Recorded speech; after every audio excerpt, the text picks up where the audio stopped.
for the introduction. Hi everybody. Thanks for sticking around for the last talk in the session. I'm Philipp from Team Nimiq, and I want to give you guys a very brief introduction to what the Nimiq project is, what we're trying to achieve. And since this is the technology track, I'm also going to give a few insights into the tech that we use and the design decisions that we made along the way. And I hear that we're short on time, so let's get started right away. So what is our mission? So we want to make decentralized payment systems usable. So there's a natural tension between usability and decentralization. And users nowadays are used to interacting with centralized systems. So just go on the website, type in your credentials, and boom, you're done. And decentralized systems work quite differently. So typically you have to download some sort of software, install it in your machine, synchronize blockchains, download gigabytes of data, set up your private keys, keep it secure, all things that users aren't familiar with, and that creates a very high barrier of entry to decentralized payment systems. And they're also, as you just heard, they're also slow, much slower than centralized systems, and they're not designed with usability in mind. So let me just okay, so one typical approach that people take to improve visibility of decentralized systems is to just introduce centralized components, services that just take care of all these unfamiliar things for you. So the way that users nowadays actually onboard into decentralized payment systems is by registering on a centralized exchange, which takes care of everything and holds onto your private keys, which obviously harms the decentralization and censorship-resistant aspects of which a decentralized payment system tries to achieve, being your own bank. So what we want to do is we want to make these systems more usable while maintaining the decentralization properties and censorship resistance. And one aspect that we think is crucial for usability is that it's web-based. So that's actually also where Nimiq originally came from. So back in 2016, Robin, one of the project's founders, he wanted to build a web-based wallet that's installation-free, cross-platform, a Bitcoin wallet, just like my Ether wallet. And he quickly realized that that wasn't possible because there was no way that that web app could actually talk to the Bitcoin network directly. But it required some sort of gateway or intermediary, another trusted component that allows your web application to directly connect to such a network. And that was the initial problem that we wanted to solve, get rid of this intermediary. So we built a browser-based blockchain protocol that can run entirely in the browser, which the first demo we showed in June 2017. And this is what it looked like back then. So that's actually a complete full node implemented in JavaScript running in the browser, connecting to other peers, mining, validating transactions. And that initial idea, it evolves into the vision that we're pursuing today to create a easy-to-use and complete crypto payment ecosystem. So it's sort of a holistic approach, right? We want to have a consistent user experience across all the different components that a user is going to be interacting with. And that actually starts with the user owning fiat, turning that into crypto, managing the crypto funds, and spending them at a web shop or at a merchant, and then maybe even converting it back to fiat in the end. And we want to make it easy to use with a simple and intuitive interface and a single flow, all of these components neatly integrated into one another. And we have basically 4 pillars that this vision sort of rests on. One is the protocol itself, which ties everything together. And then there's the wallet application that allows you to store funds and manage them. And then there's the payment aspect of actually spending these funds, and an exchange where you actually turn your crypto into other crypto or exchange it for fiat currencies. And while we want to offer that holistic experience, we still want to remain open and decentralized. So all of these components, except for the protocol, they can actually be implemented by third parties as well, and they can interact with the Nimiq blockchain the same way our apps do.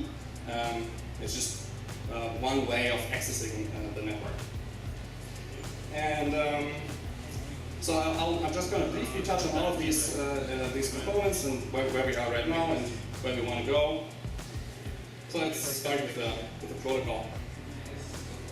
So the design goals of the protocol where we really focus on payments. So we don't want to have a Turing complete blockchain. We don't want to do fancy smart contracts that no one can actually securely program.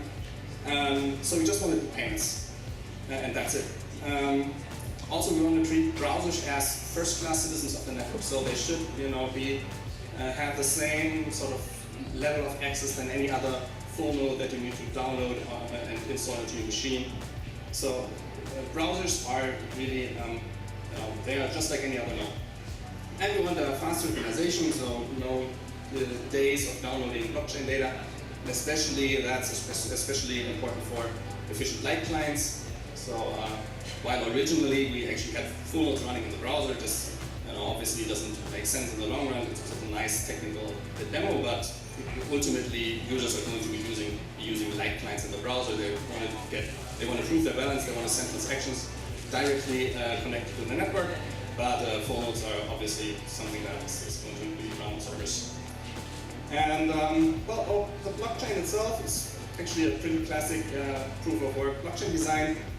We're using Argon 2D as a proof of work hash function, which as of today, there's no ASIC for that yet. We have a 1 minute block time, 100 kilobyte block size, and we can do roughly 12 transactions per second, which is not really large, but this is also just the first version. So some of the designs or some of the design decisions or things that are sort of different from the a classic sort of proof of work blockchain design is that we're not using unspent output transaction set like Bitcoin does, but we actually flatten all transactions that go to the same recipient into like a single account, and that dramatically reduces the size of the persistent state that we need to store. So we just need about 28 bytes per account plus some Merkle tree overhead, and we can actually prune empty stuff from that state, from that tree. So no like unused smart contracts lying around forever in that account tree or accounts forever, but if it's empty, then you just remove it. And this data structure allows us to have very efficient balance for light clients, where we just serve a slice from that account tree and can just directly validate, clients can just directly validate that proof against the current account's state. And while we don't have smart contracts, we do have two sort of predefined contracts that we support and that we might or will extend in the future, but it's not a programmable contract. We do have vesting contracts, which allow you to lock up your NIM for a period of time, and we're primarily using this for team and early contributors to keep the incentives aligned. And also we do support hash tunnel contracts, the basic building blocks for Lightning Network, and these also enable cross-chain atomic swaps. All right, then, well, light clients. Typically light client implementation, like a Bitcoin SP or something, they would just download the full header chain in order to have, in order to find out what the real chain is, and they're using that to validate the balance proofs against. So if we have a blockchain with a fairly small block time and a high block production rate, that header chain is going to go pretty large, pretty fast. And in order to combat this, we use non-interactive proofs of proof of work, which were invented by Agilos Piraeus and Jonas Tsintros. And the basic idea of that non-interactive proof of work is that mining in a proof of work system, it sort of randomly produces blocks that are stronger than others, that have more work, that represent more work than other blocks do. And that's just because, since it's a random search to get below the hash target, you might actually end up going way beyond the target, so your block's actually super good. And the proofs of proof of work leverage that by, instead of sending all the headers back to the client, they will just pick these strong blocks, which have a lot of work that they represent, and we use just a few of these super strong blocks to estimate the real total work of such a chain. And So that way we can actually keep the number of headers that we want to introduce low. So what we actually, how this works on a very high level is instead of having just a pointer to the immediate predecessor block, we'll just introduce additional links across the chain that point to like particularly good blocks, and then we can just omit all the weak blocks in the middle, and then we actually get a logarithmic proof size. So right now we have about 450,000 blocks on our chain, and our proof is about 2,800 blocks, which is about 1 megabyte data that we need to download. And that's basically, that allows our light clients to just sync in seconds with the network without any intermediary or external help. Just some words on implementation. So it's a vanilla JavaScript, ECMAScript 2017 implementation using WebAssembly for performance-critical stuff. It's a unified code base, same code in browsers and servers, which use Node.js, just like the list guys do. We did end up building our own custom network stack. Back in the day, did P2P, it didn't actually provide what we were looking to do, and so since we have just a unified code base, so we use WebSockets and WebRTC for the nodes to communicate. And since browsers typically cannot directly connect with one another, but they need some sort of third party to enable the connection between them, we actually support path vector routing of these signals through the network. So you can actually, once you have a connection to a browser, you can use that browser to connect to other browsers. And there's also a Rust implementation that we're working on, and that is hopefully done by the end of this month. Okay, let's have a look at the wallet. So if we have a web-based protocol that just runs directly on the web, building a web wallet is no magic anymore. But with our vision in mind, we wanted to have a wallet that can actually that we can reuse and in different scenarios for the different use cases that we're imagining in an exchange case, in a merchant case. So it should be extensible and it should be reusable. But most importantly, of course, such a wallet needs to be secure because it actually interacts with the user's private keys. And that led to some design considerations. For example, do we actually want to use any web frameworks like React or Vue.js or anything? Because it's like a huge code base that it's impossible to audit. And is that something that we want to do? And for the security critical stuff, we're actually not using any frameworks, but just a very, very slim code base where you can actually read every line to check that is correct. And we also use fault isolation and privilege separation to really try to contain any bugs that might be in such a wallet application to just the fault domain that this particular bug occurred in. Also, some security considerations for such a web wallet is it needs to cope with process scripting, code injection attacks, for which plenty of tools are available to defend against those. Most notably, content security policy, which basically allows you to just disable everything that might be dangerous. And we also use very aggressive caching in order to prevent a potential attacker that might be able to compromise our infrastructure, which doesn't store any keys. But we use signed code updates for these web clients in order to prevent an attacker from serving a malicious version of the client should he be able to compromise our infrastructure.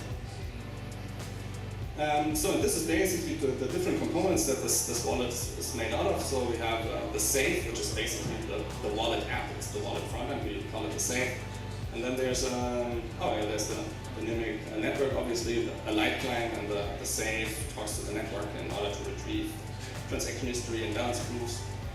And then there's a simple account management component that encapsulates all the different ways where you can store your keys. So they have the key guard, which is basically our web-based key storage or signing oracle, but we also support hardware wallets right now, ledger only, but behind the accounts manager you can have a ledger account, and then the whole process will just work with your hardware wallet. No need to store keys on your machine.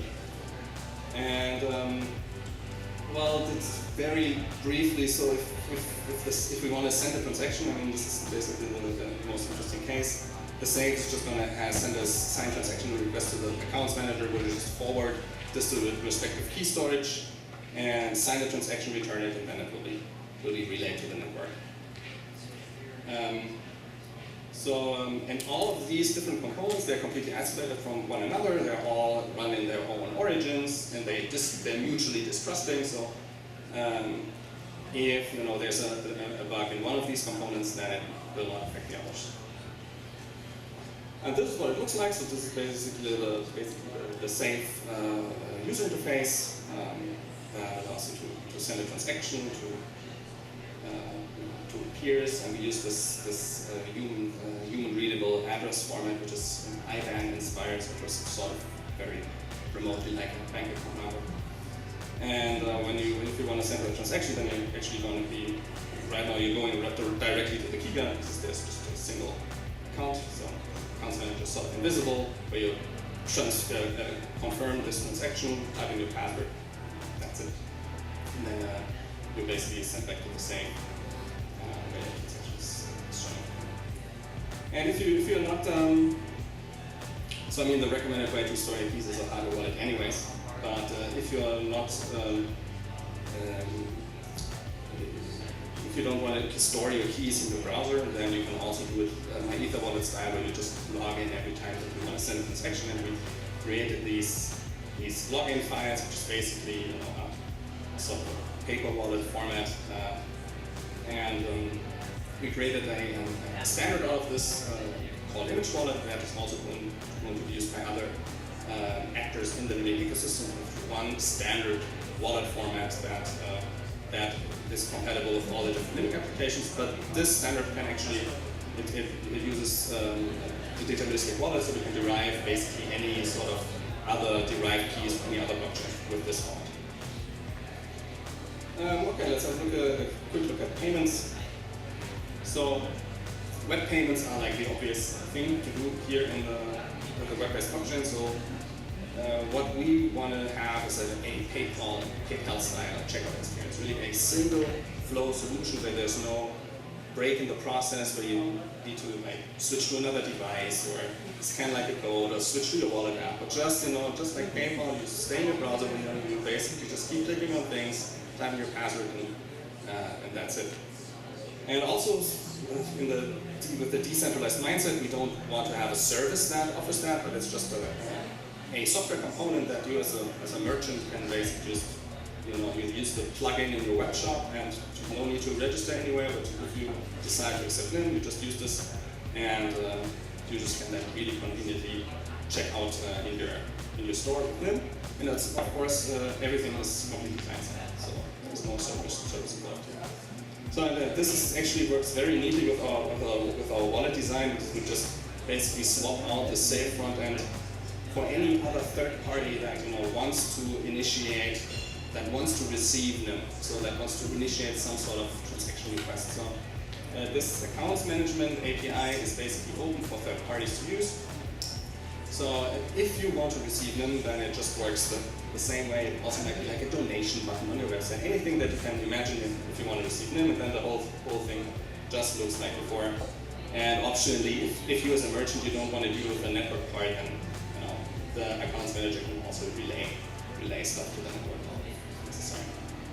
So this is how it looks like. This is our Nimiq demo shop. You can buy Nimiq swag with them.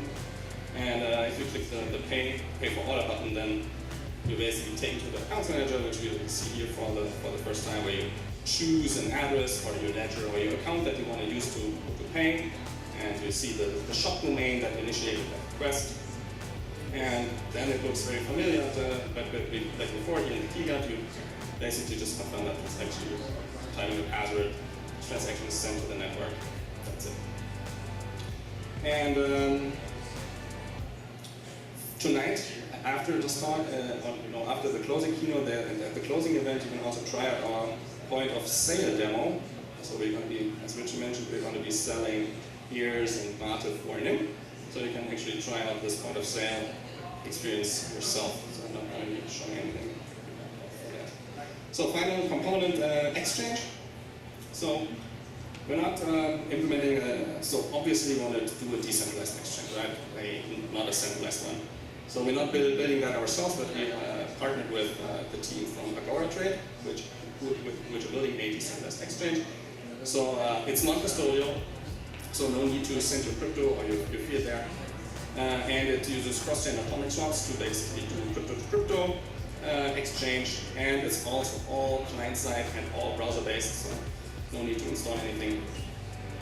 And I think I'm just going to leave it at that, and then just show talk about some stuff that's coming this year. So as I mentioned, well, we're going to, right now we're working on the next protocol iteration, so we're probably going to be moving away from proof of work. And we're aiming to increase our throughput, maybe by 2 orders of magnitude. Also, we want to have sub-second finality, so basically instant final payments and true finality, not just a probabilistic one. So that's going to be there's going to be a major upgrade of the Nimiq protocol this year. And also a very, very interesting project with partnered with a bank to enable decentralized crypto to fiat swaps. So right now, typically decentralized exchanges, they only support crypto to crypto, or they use stable coins to sort of substitute the fiat on one side. And we basically want to eliminate the need for stable coins, but instead make your dollar or your euro, which is sitting in your bank account, usable just as if it was a token. But just as a teaser, so there's going to be more on that later this year, and we're also looking to partner for partners for point of sale integration. So we want to be able to pay with them in a grocery store, in a restaurant, and we're looking to come up with a nice solution that ideally does the clearing of the stuff off chain, so that there's no wait time when you're leaving the store. Maybe also looking into liquidity hub integration there. So, but these are some of the things that are coming up, and that actually concludes my talk. Thank you for your attention, and I'm happy to take any questions.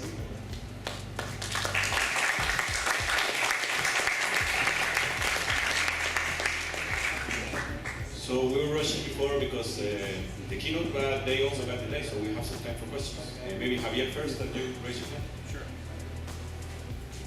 Thank you for that. I was wondering how many Nimiq tokens are going to be issued and how that is structured. Okay, so we have a total supply cap of 21 billion. So that's basically the supply is capped. And we have a very similar supply curve to Bitcoin, but we're using a smooth sort of decrease of the block reward, like a discrete one every 2 years. Just a smooth increase in block reward. How many are in circulation right now? Maybe Robin. Maybe it's something like 3 billion. Okay. Thanks.